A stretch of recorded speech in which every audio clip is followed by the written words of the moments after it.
Je suis obligé de marquer mon regret sur le fait que nous ayons cette discussion dans le cadre d'une loi de bioéthique, alors que ça n'a absolument pas sa place dans une loi de bioéthique. Cette décision, elle a été prise il y a bien longtemps par nos prédécesseurs, lorsque l'on a autorisé la PMA sur la question d'enfants élevés par des couples homosexuels, mais elle a déjà été traitée à partir du moment où l'adoption par des couples homosexuels est autorisée. Donc là, le sujet qui nous importe, c'est uniquement ouvrir une technique à toutes les personnes qui peuvent en bénéficier. On est donc sur une loi d'égalité et non pas sur une loi de bioéthique. Alors on a perdu beaucoup de temps, donc c'est bien que nous y aboutissions. Et je regrette que nous ne puissions pas ouvrir la PMA aux hommes trans qui pourraient porter des enfants. Et donc nous allons devoir revenir sur le sujet, je l'espère, dans une loi d'égalité et non pas dans une loi de bioéthique, très rapidement. Un amendement pour en finir avec la provocation sénatoriale qui se poursuit avec cette phrase.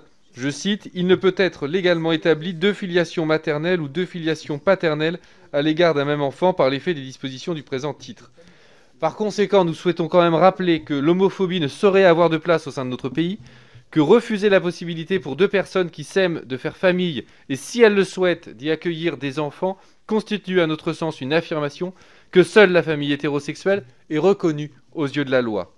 Et que par conséquent, il s'agit d'homophobie, en ce que le Sénat nie la possibilité de l'amour parental et de l'amour tout court dans d'autres modèles de relations, et que nous souhaitons vivement nous opposer à ce type de rhétorique. Nous rétablissons l'article 4 dans une version que nous jugeons plus idéale et qui évite des différences de traitement entre les couples hétérosexuels et les couples lesbiens.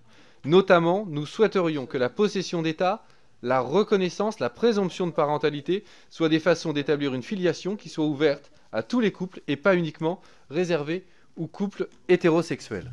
Nous offrons la possibilité de reconnaissance de la filiation aux couples non hétérosexuels par la possession d'État. La possession d'État permet aux couples d'établir l'existence d'un lien de filiation avec leur enfant, même en l'absence de lien biologique. Or, à ce jour, les femmes concubines ou en couple ayant un enfant ne peuvent bénéficier de ce mécanisme. Cet amendement entend mettre fin à cette discrimination qui ne trouve aucune justification. Prenons une famille dont les parents s'occupent de leur enfant depuis plusieurs années, à la vue de tous et sans que personne ne le conteste. La possession d'État permet alors aux parents de faire établir par acte notarié le lien de filiation qui les lie à leur enfant. Elle est établie sur la base de plusieurs faits attestant du caractère continu, paisible, public et sans équivoque du lien de filiation.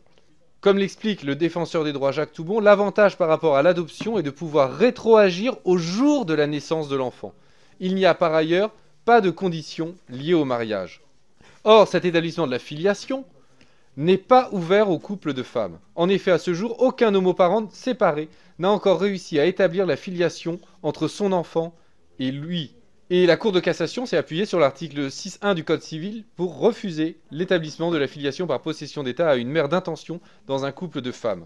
Pour que cet article 4 tire toutes les conséquences sur le plan de la filiation de l'ouverture de l'AMP aux couples de femmes et aux femmes non mariées, nous demandons donc à ce qu'elles puissent bénéficier du mécanisme de la possession d'État, et ce, même une fois séparées. Cette disposition permettra aux couples de femmes ayant eu recours à la PMA avant l'entrée en vigueur de cette loi, mais n'ayant pas la possibilité d'homologuer leurs dons à l'étranger, de faire reconnaître leur lien de filiation. Il s'agit là de sécuriser des familles entières et donc de garantir les droits de l'enfant. Nous offrons la possibilité de reconnaissance de la filiation aux couples non hétérosexuels par la reconnaissance. Cet amendement vise à permettre l'établissement de la filiation par la reconnaissance de l'enfant par l'autre parent, comme le permet la loi pour les couples hétérosexuels. Il nous semble en effet peu crédible de porter une loi qui soit une loi d'égalité, mais organise tout de même des différences en fonction que l'on soit dans un couple hétérosexuel ou lesbien, alors même qu'une extension du droit commun de la filiation ne pose pas de difficultés juridiques. Pourquoi ne pas permettre une égalité réelle entre les couples hétérosexuels et les autres? Nous offrons la possibilité de reconnaissance de la filiation aux couples non hétérosexuels par la présomption de parentalité. Le présent amendement est une mesure à la fois de simplification et d'égalité. Il vise à étendre la présomption de la parentalité aux couples lesbiens mariés. À l'heure actuelle, la présomption de paternité établit automatiquement la filiation paternelle dans les couples hétérosexuels mariés. La loi présume que le mari est le père de l'enfant, né ou conçu pendant le mariage, sans qu'il y ait besoin de preuves ou d'engagement supplémentaire de sa part. Et la rapporteure rappelait que 30% des troisièmes enfants dans la fratrie n'avaient pas le père biologique qui était le père parental. Donc cette présomption de parentalité a toutes ses limites. Mais nous proposons donc d'étendre cette possibilité aux couples lesbiens mariés, et ce, dans les mêmes conditions. La vraisemblance biologique ou son absence ici n'est pas un obstacle, puisque dans les couples lesbiens, la filiation et la biologie sont de toute façon distincts. Il n'est pas question de créer une illusion du lien biologique, mais de leur donner en toute égalité les mêmes possibilités qu'aux couples hétérosexuels de faire reconnaître leur filiation de manière automatique dans le cadre du mariage. Rappelons par ailleurs, pour ce qui est de la vraisemblance biologique, que les couples hétérosexuels conservent le droit à la présomption de paternité, y compris lorsque l'enfant est issu d'un don de sperme. Nous souhaitons garantir que tout couple, même ceux dont un membre aurait transitionné, peut établir sa filiation de la même façon.